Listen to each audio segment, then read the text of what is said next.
Dieu.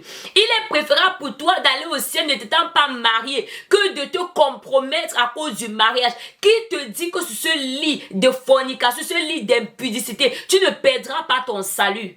Bienvenue dans le mois de novembre, heureux mois de novembre à toi. Shalom, shalom bien-aimé, shalom mon frère, shalom ma soeur. J'espère que tu vas bien par la grâce de Dieu. Moi, ça va bien.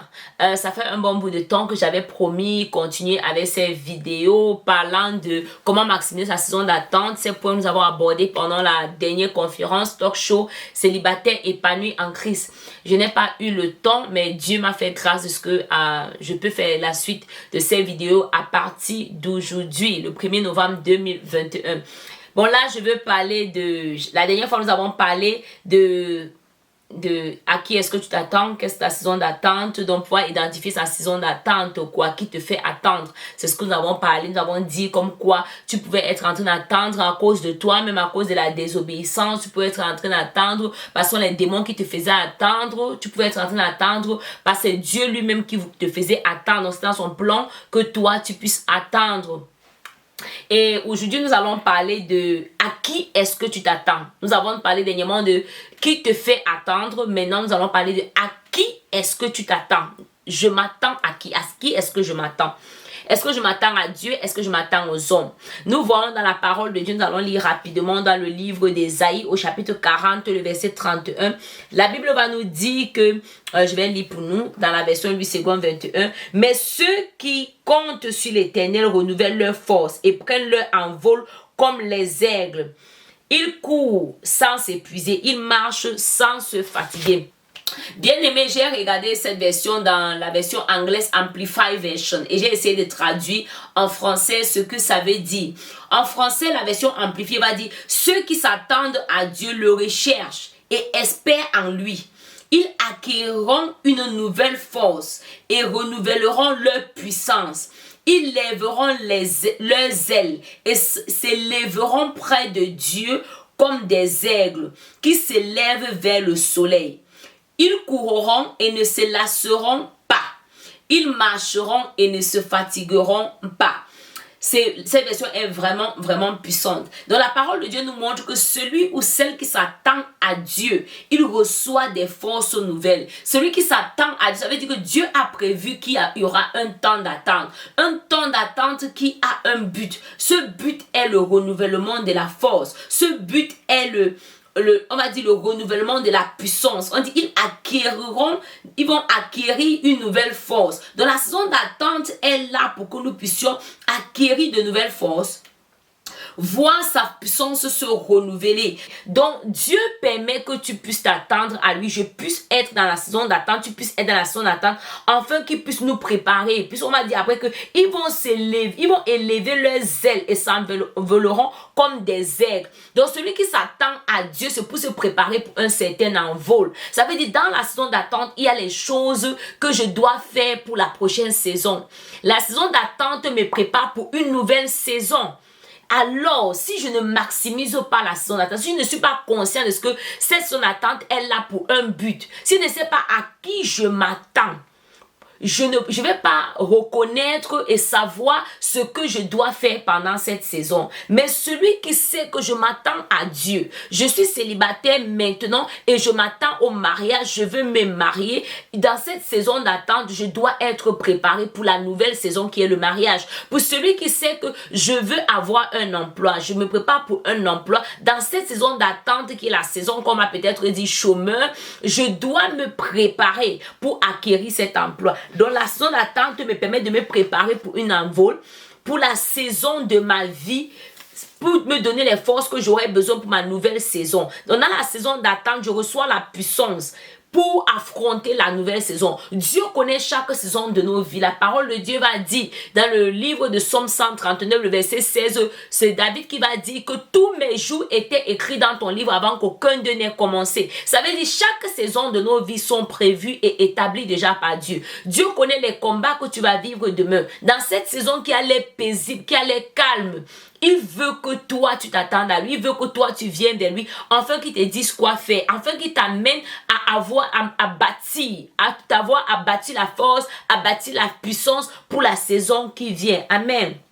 On a lu tantôt, celui qui s'attend à Dieu, il court et ne se lasse pas, il marche et ne se fatigue pas. On attend par exemple pour toi qui prends de l'âge, pour nous qui prenons de l'âge, et tu te dis, Seigneur, à quand le mariage, à quand les enfants, à quand ceci?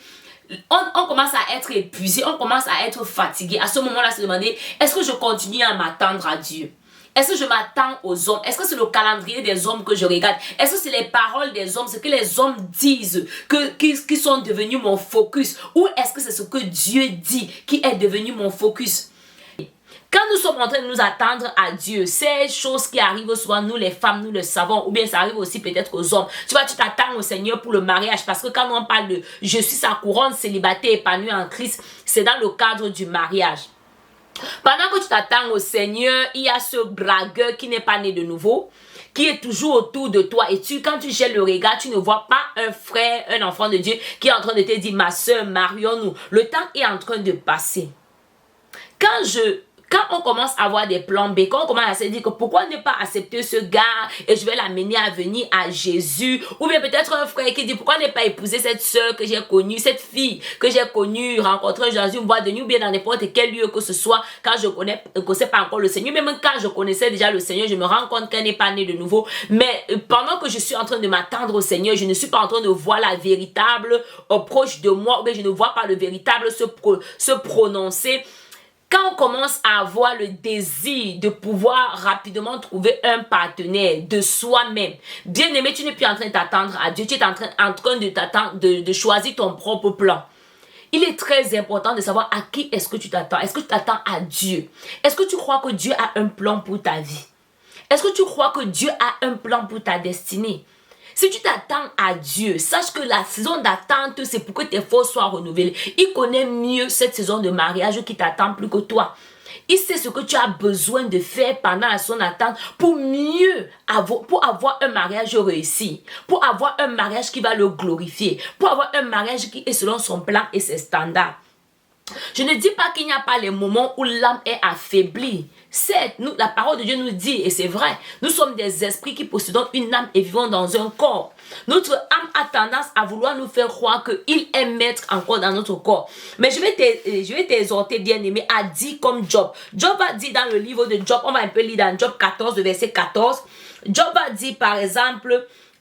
pendant toute ma vie, je prends la partie B, pendant toute ma vie de lutte que ma situation vienne à changer. Donc, en fait, j'attendrai jusqu'à ce que ma situation vienne à changer. C'est ce que d'autres versions ont dit. J'attendrai jusqu'à ce que ma situation vienne à changer. Donc, je vais m'attendre à Dieu, pas aux hommes, pas aux circonstances, pas à ce que mes yeux voient, mais je vais m'attendre à Dieu. On va encore regarder Job lui-même. Il va encore dire dans Job au chapitre 19, le verset 25.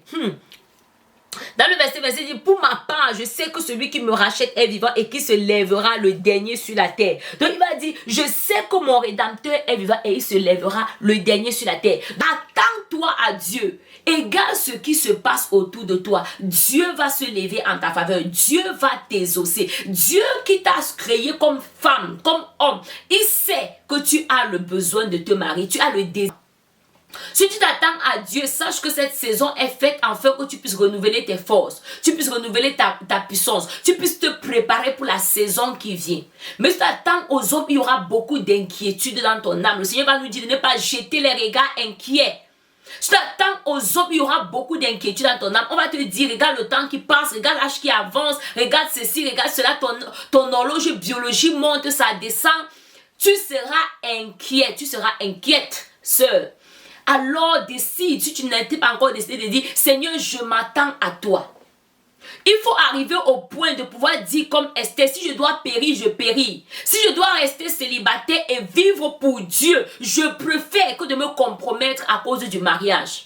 Bien aimé, n'oublie pas que au ciel, nous ne sommes pas mariés. Le mariage, c'est pour la terre. Au ciel, Jésus lui-même va le dire. Nous sommes comme des anges, nous ne prenons pas de femme, nous ne prenons pas de mari. Ne perds pas ton salut à cause de quelque chose qui est seulement sur la terre. L'ennemi a tendance à vouloir nous faire croire que si tu n'es pas marié, tu as perdu quelque chose. Non, non, bien aimé, tu n'as rien perdu. Il est préférable pour toi, Jésus va le dire, d'entrer dans le royaume de Dieu avec une seule œil que d'aller dans la géhenne avec les deux yeux. Il est préférable pour toi d'aller au ciel ne t'étant pas marié que de te compromettre à cause du mariage. Qui te dit que sur ce lit de fornication, sur ce lit d'impudicité, tu ne perdras pas ton salut? Bien-aimé, attendons-nous au Seigneur. Il est fidèle. Le Dieu qui te garde jour après jour, n'est-il pas capable de te donner un époux? N'est-il pas capable de te donner une épouse? Le Dieu qui pourvoit à tes besoins, a-t-il oublié qu'il t'avait créé en tant que femme? Le Dieu qui pourvoit à tes besoins, a-t-il oublié qu'il t'avait créé en tant qu'homme? A-t-il oublié les besoins de ton corps? Non! Ce n'est pas l'homme qui a créé le mariage, mais c'est Dieu qui a institué le mariage. L'homme ne savait même pas qu'il avait besoin d'une femme, jusqu'à ce que Dieu le lui dise. Dieu dit, il n'est pas bon qu'il soit seul. C'est Dieu qui a institué le mariage. Nous désirons nous marier, mais attendons-nous au Seigneur. Alors bien aimé, là c'était pour t'encourager. S'il te plaît, ne permets pas que l'ennemi te trompe. Attends-toi au Seigneur. Notre Dieu est fidèle. Je vois Dieu renouveler tes forces et t'amener dans une autre dimension de manifestation de son plan dans ta vie pendant que tu t'attends à lui en cette saison. Au nom de Jésus. Jésus t'aime.